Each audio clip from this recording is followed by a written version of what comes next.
to talk a lot about sleep. And when we're talking about sleep, we're talking about the immune system. We're talking about hormone production. We're talking about learning. We're talking about emotional processing. And we're talking about much, much more. I'm going to show you practical ways to get better sleep and what's happening during sleep, why it's so important. And tomorrow I'll go into insomnia and things that we can do there. Before we get there today, let me go through a text that I got this morning from a very good friend of mine. Received this text regarding if a person gets sick right now, what should they do? Meaning they're exhibiting fever, et cetera, et cetera, et cetera. This person was apparently a former respiratory therapist, frontline person. And I actually agree with everything this person is saying, no surprise. However, the question is can we do better? And as I went through the things, I want to point out the things that I absolutely agree with and most people should be aware of. And then a couple of things that I would do better. I think we can do better. And then a few things that are just sort of said as a blanket statement. And I think you guys will appreciate why such a blanket statement needs to be unfolded much more carefully. So the first thing was fever. The general advice was if a person has a fever, let the fever run. Don't take Advil, don't take aspirin. And guys, I can't agree more. If you guys know me, you guys know that ever since I opened the gym, that one of the things that I talked about was the best way to build an immune system is to use your immune system. That means let your child have a slight fever. Let yourself have a slight fever. If we're not using what biology and evolution gave us in order to fight disease, and we're relying on things like ibuprofen, aspirin, and whatnot to reduce fever, we're not letting it do its job. And that's how the body becomes strong. It's how it becomes resilient. Similarly, when we lift weights and we do the things that we do in order to become strong and resilient, we're teaching the body to fight disease. And fever is one of the most important ways to do it. Obviously, if the fever becomes unmanageable, this is why we have medication. But something like 101, 102 is certainly manageable. And in children, you could probably let it go up just a little bit higher. Obviously, run this all by your doctors, but most doctors, you have to understand that they walk a fine line.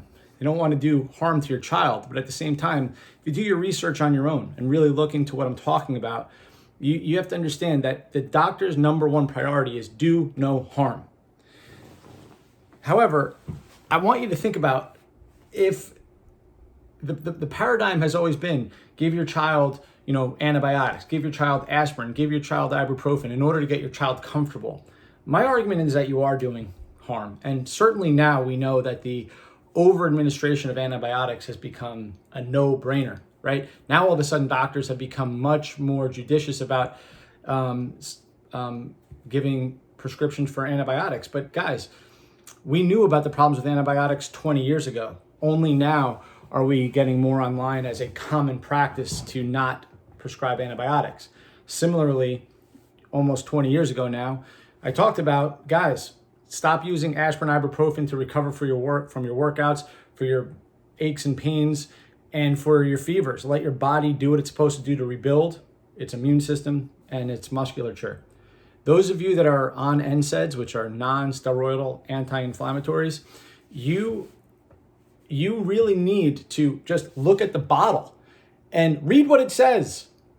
Okay, these medications are not designed to be on for long periods of time, because if you are on NSAIDs for a long period of time, it does a lot of bad downstream consequences to your gut, to your kidneys, meaning like it inhibits the ability for your potassium to be used correctly in your body, because it does a lot of bad things. So long story short, I do agree 100%. Let the fever run. Sorry, I didn't mean to go on such a tangent there, but it's just so important. Number 2 was hydration.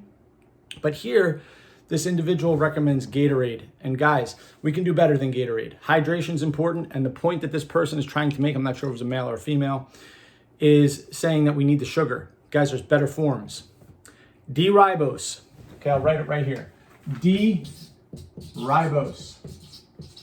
Ribose is a type of a sugar. You can buy it on Amazon in bulk. You could take, 5 to 10 grams, put it in a 1 liter bottle of water and sip it throughout the day. 1 liter, not a half liter, big liter bottle of water. Sip that throughout the day. This is a type of a sugar that Dr. Lee, no, you can buy his book. He is one of the world's leading experts on mitochondrial health. He will walk you through how and why this sugar is so important in the body. It's incredibly important for performance. So that's why I use it in the middle of my workouts and toward the end of my workouts. But guys, just straight D-ribose. You don't need to get all the shit sugar from Gatorade and the artificial colors and whatnot. I am not going to go in on a tangent here about the artificial colors, but it's bad. So again, if we can do better, that's much better, because you're getting the benefits of the sugar along with the benefits that you're feeding the body for the mitochondrial health, as well as hydrating the body. Next, she goes into lungs, keeping the lungs moisture. She talks about getting into steam showers and things of this nature. The problem is, guys, that we can't do steam showers all day. What did I tell you in the breathing stuff the last few days? What's the best way to stay moist here? Do you remember? Keep your mouth closed. Keeping your mouth closed and breathing through your nose. It's all about heat and moisture. That's how you retain heat and moisture. If you're sleeping with your mouth open, what did I say that does? You lose moisture and you lose heat. So I agree 100%, but we can't sleep, in a shower with steam. So this is the steam engine right up here. Keep your damn mouth shut. And if you can't keep your mouth shut when you sleep, tape your mouth shut. Literally, tape it. Hold on. Hold on 1 second. Don't move. I'm going to go to my bedroom. I'm going to grab something. Hang on.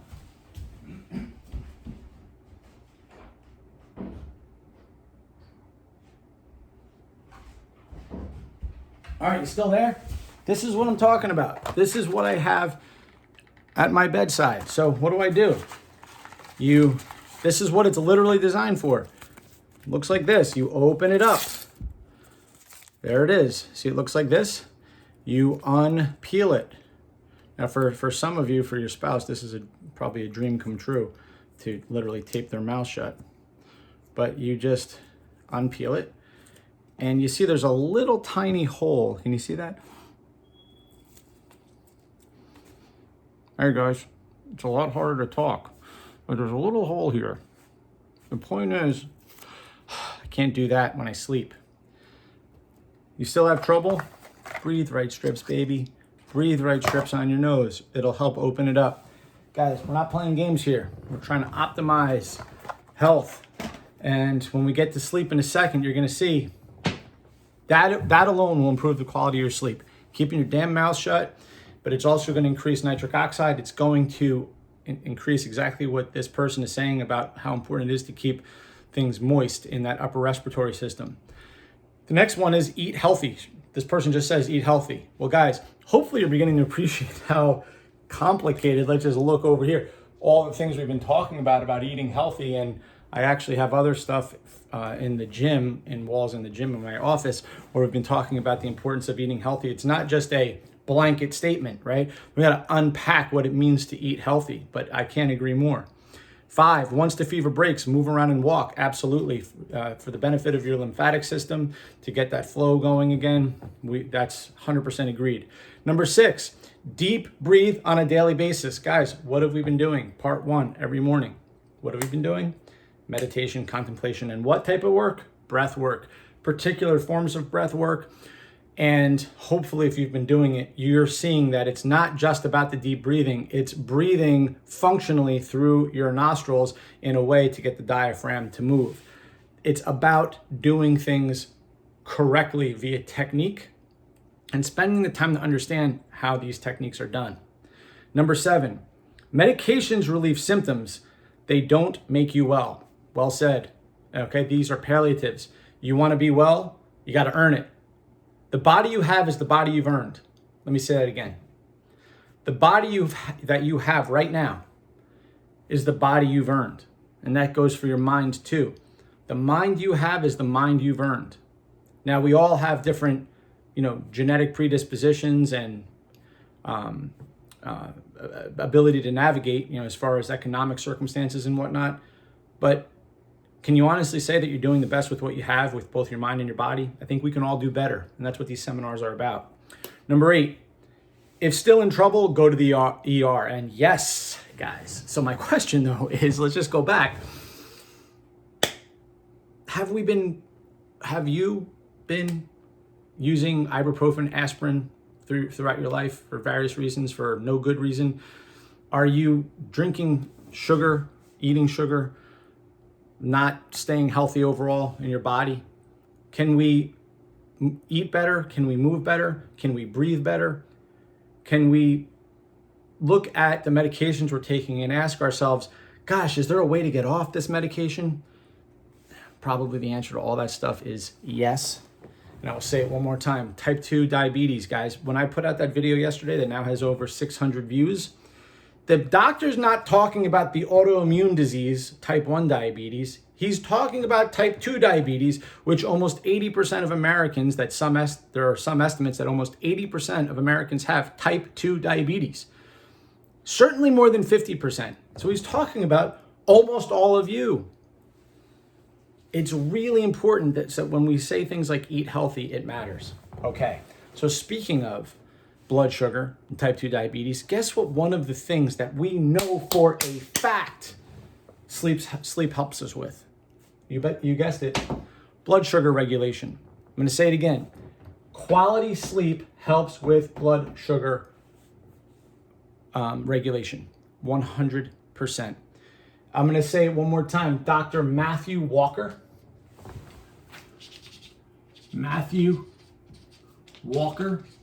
is the book. His book is a Bible on sleep. So I'm going to be referencing many things that he talks about in his book right here. But let's get to it. How much sleep do we need? We need 7.5 hours of sleep. That doesn't mean you sleep for 2 hours, you get up for an hour, you go back to sleep for another hour. This type of sleep we're talking about is 7.5 hours of actual quality sleep. So if you're the type of person that wakes up a lot to pee, then you need to allow yourself 8 or 8.5 hours to sleep. We'll talk about all that stuff tomorrow about what happens if I pee, what happens if I have to pee, what happens if I have to, if I have insomnia, etc., etc. We'll talk about all that stuff tomorrow. Today, we're just going to go into why it matters, what sleep is, and ways to improve it that are real simple. So I'll say it again. Sleep is your immune system. It's in charge of producing certain hormones, especially growth hormone, and regulating hormones in general. It's a time for your brain to learn. Literally, when we're looking at the phases of sleep, we know that certainly the first couple of phases of sleep have a lot to do with learning. And there are interesting studies on the brain where when you show people certain patterns of images, their ability to retain these patterns of images, if you show them 100 images, has a whole lot to do with their quality of sleep. And when they look at, well, why is that happening? It seems to be that in these first couple of phases, the brain is doing very particular things to rehearse what it's learned the day before. And it's happening at a very, very accelerated, super rapid rate, something like 20 times the rehearsal rate of what you would really be learning in real time. So the brain has this incredible ability to kind of repeat everything that you've learned during the day as you sleep at night. So if you're not getting good quality sleep, your ability to learn is going to diminish. And we know that people that are underslept, for a fact, that we see consequential reductions in their IQ. 100% fact. Doesn't matter how smart you all are. It doesn't matter how smart you are. All I have to do is reduce your sleep. For each half hour that sleep reduces, it seems that all of these things that we're talking about maps onto an exponential problem the next day and even in days to come. So when we're talking about the phases of sleep, there's 5 phases. I want to focus on, I told you, the early phases have to do a lot with learning. The last phase is REM sleep. And REM sleep has a lot to do with emotional processing. That's what you're dreaming, so that makes sense. So it's like your brain is trying to make sense of all of the things that are going on in your life. Well, here's what's really cool. The first part of the night, you're doing more of this type of sleep with a little bit of REM. But as you approach wake-up time, you get more and more and more REM sleep. So each sleep cycle lasts approximately 90 minutes. Okay, and you go through about 5 phases a night. But as we get closer to morning, the amount of REM sleep that you're getting increases. Well, what do we notice about most people around 2, 3 o'clock in the morning? They wake up and they're going like this. And now, guys, I actually know exactly how that feels. About 10 years ago, I started to know how that feels every night. And it's because I had what's called a terrible emotional cataclysm in my life. So I became very familiar with what 2 and 3 o'clock in the morning feels like. Do you think that had something to do with emotional processing? Guys, come on now. I'm not going to bullshit you. I'm going to tell you for real. I'm not bulletproof, man. I'm not fucking Superman. I'm telling you, I've been through all this shit. I do all these things up here. All these things I do. You want to know why? I'm going to tell you why. Because I was fascinated from a very young age about what it means to be healthy, to be strong, to be a great athlete. And the older I got, the more interested I got into, well, how long can I keep this going? Can I be 44? Can I be 54? Can I be 64? I can tell you when I opened the gym and I was 27 years old, I had a lot of 40-year-olds saying, wait till you're my age. Well, I'm 44 now. And I don't think I have to take my shirt off again. I don't think I have to do any more feats of strength to tell you that I'm not slowing down. If anything, I'm getting better. I'm not saying that to impress you. I'm saying that to impress upon you that what I'm saying right here, I've lived it, I've done it, and I've been through the stresses. I've been through divorces. I've been through, catastrophic business shit. I've been through my father dying. I've been through, guys, whatever. You get it, man. My point is, I know how hard it is sometimes to sleep, but I've learned. And I said, well, damn it, I'm not going to let this do me in. Because I will tell you, the one thing I can tell you for sure, along with all the stress in your life and the things that are going on, when life is really punching you, like it's punching us right now, guys, I'll take 100 of these before I relive my life 10 years ago. And the year after that, and the year after that, and the year after that. I'll take 100 of these COVID-19 quarantines before I'll really relive that. That's what I'm saying. So this right now is nothing to me. I'm sleeping great at night. You know what? I don't have any income coming in. I got a couple months left to be able to keep my business open. But guys, come on now. I've been through worse. Again, why am I saying that? Because it's all relative. It's all relative. But the science matters. So the practical aspects of what we can do right now to make things better, you can learn. And it matters that you sleep. So listen up. If we want to sleep better, if we want to get through all these phases, if we want to make sure we're getting our REM sleep at night, here's what to pay attention to, okay? You got to pay attention to number 1. Get to bed at the same time every night.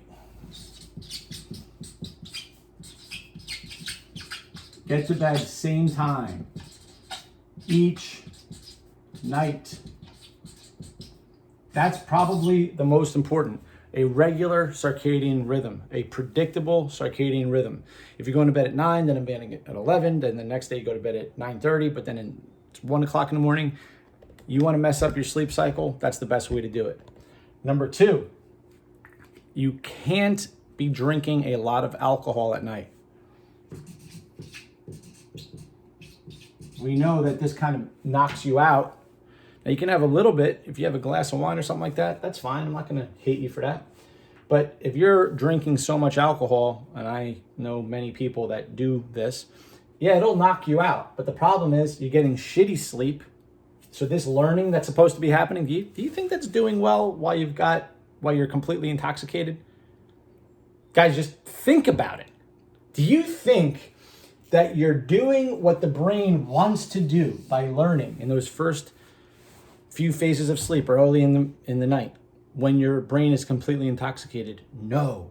Do you think you're optimizing hormones well when we know what alcohol does to the body and brain? No. So you basically knock yourself out and then you wake up right here because you have what's called a rebound effect after you drink alcohol. And then guess what you have problems doing? The last part of sleep, from that 2 to 3 o'clock in the morning on, you're not getting that emotional processing, which may be why we're drinking so much alcohol in the first place. Stop it, guys. It's time to get serious and start to get some better habits. Number 3, temperature, the temperature in the room. Okay, I'm just going to put temp. And I'm going to write it real sloppy so you can't read it. So that way you have to listen to me. Temperature in the room. The temperature in the room should be slightly cool. We know that when we fall asleep, the body temperature drops about 2 degrees. And how can the body do that if it's way too hot in the room? All right, so the body needs to cool off. Number 4, so temperature in the room should be cool. It's best to sleep naked. I'm going to give you a good hack. Sleep naked, put socks on. Okay, this has to do with how the body is regulating temperature from its core. Again, Matthew Walker covers this well in his book. They did a lot of studies on this where they put people in special suits. But the bottom line, you can cheat the temperature from your into your core, putting socks on and even gloves on and sleeping naked. I know a lot of you won't sleep with gloves on, but the socks is a nice little trick. Cool, so cool, naked, comfortable bed, going to bed at the same time. Guys, your pillow, if you're sleeping with your neck all jacked up, one pillow so that your head is neutral. Okay, pillows, get your pillows right. Okay, your neck should look neutral, not all jacked up. You're wondering why your neck hurts, why your shoulder hurts? Similarly, hug another pillow so that you're in a nice position with your arms. Okay, you don't want your arm all stretched out over your head. So hug a pillow. Similarly, you can put, those of you that have hip pain, back pain, put a pillow between your knees to keep your pelvis neutral. I know I'm going fast, but I'm giving you gold here. How can you sleep well if you're in pain? So a pillow between the knees, hug a pillow, neutral neck. Guys, taping your damn mouth shut. My mother, my own mother, one day I was over my mom's house and I watch her fall asleep on the couch while I'm talking to my son. I look over. She's never done this before. She's never fallen asleep in the years and years that I've been going over there. And I see her mouth wide open while she's sleeping. I was like, Mom, I know why you're having so much trouble sleeping. We tried a whole bunch of things with her. Made her tape her mouth shut. I will bring my damn mom on this thing, on this video, she'll tell you, when she started to tape her mouth shut, she's never slept better. So tape your mouth shut if you're a mouth breather.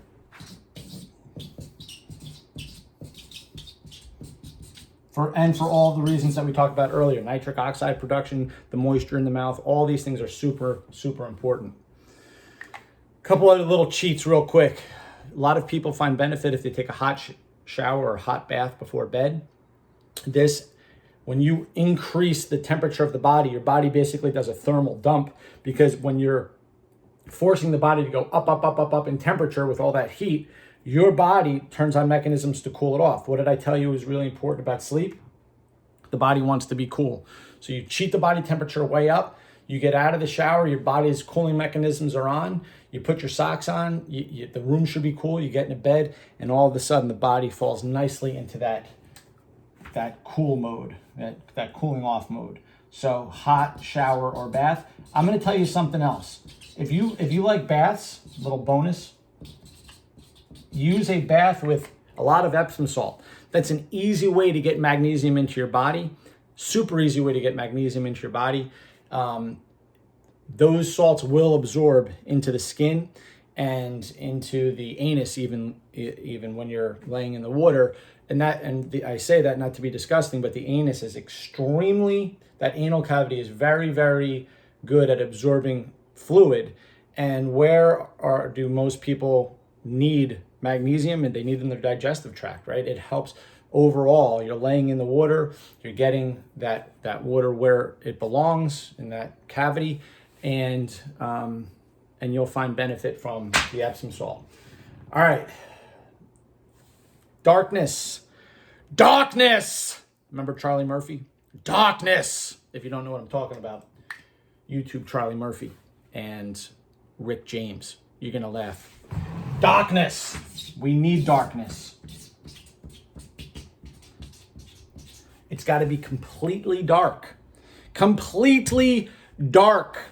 Now, if you listened to Jordan and I talk about this the other day, serotonin and melatonin, guys, you got lights on, got the TV on, got your iPhone up, got your iPad. All that stuff is shooting blue light into the eyeballs, which is changing your melatonin to serotonin. What do you need to, yeah, people are going to go take melatonin. They're going to supplement with melatonin. Guys, turn the damn lights off and you'll be fine. You'll be fine. Okay, we'll talk about supplements tomorrow and some other stuff. But you also got to make sure that your dog can't come in and wake you up jumping on the bed. You got to make sure that your cat can't come up and climb on your head. You got to make sure that if your wife has restless leg syndrome or your husband has restless leg syndrome and they keep waking your ass up, that you do things to block that person from waking you up. That may require you sleeping in another bed or making the pillow wall or whatever that is. It's a big deal here, guys. Now there's really nerdy hacks we can get into with like keeping the bed cool. Like they actually make mattresses that have a water cooling system. But guys, at the end of the day, I can't even get people to swallow a damn vitamin D3 supplement. Before I start going into that stuff, listen to what I'm telling you here. You got it? Let's go. Let's go. Come on. Guys, give me a thumbs up. Share the video. The information is way too valuable. And let's get some damn good sleep. And tomorrow I'll go into some nerdier hacks. I'll talk about insomnia and a bunch of other things. But this is a big topic, as you can see, and hopefully you guys share all this stuff. Comment at the bottom, and I'll always answer your questions. Have a good day, everyone.